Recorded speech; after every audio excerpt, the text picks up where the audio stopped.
अभिवादनलाई स्वीकार गर्नुभयो अनि हामी सुनाएको सबै कुरालाई सुन्नुभयो। अनि हामीले चाहिँ उहाँलाई हामीले चाहिँ बुक बिकाउने उसमा होइन कि उहाँलाई पहिला अनि उहाँको परिचय हाम्रो परिचय दियो। त्यसपछि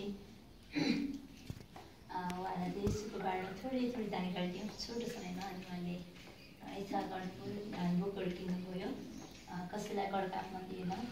अनि त्यस्तै भयो। हामी यहाँबाट अस्ति जाँदै थियौँ, सुकुबारमा हामी यहाँबाट गएको थियौँ।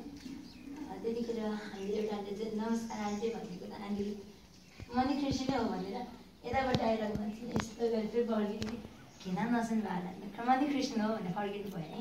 हामी यहाँबाट गएको फेरि यहाँबाट आएर मान्छे यसरी फर्किनु भयो। अनि मनी कृष्ण हो भन्ने त्यसो यो बाइबलहरू किन बेच्ने हिँडेको नानी भन्नु है। हामी बेच्ने हिँडेका छैन, बाइबललाई चाहिँ सिधामा बाँडेका छौँ। तर यो सुशीला दिदी र यसोको जीवन कथालाई चाहिँ एउटा 10मा एउटालाई 5मा बेच्दै आएका छौँ। अनि यसको बारेमा सुनाएका छन् किन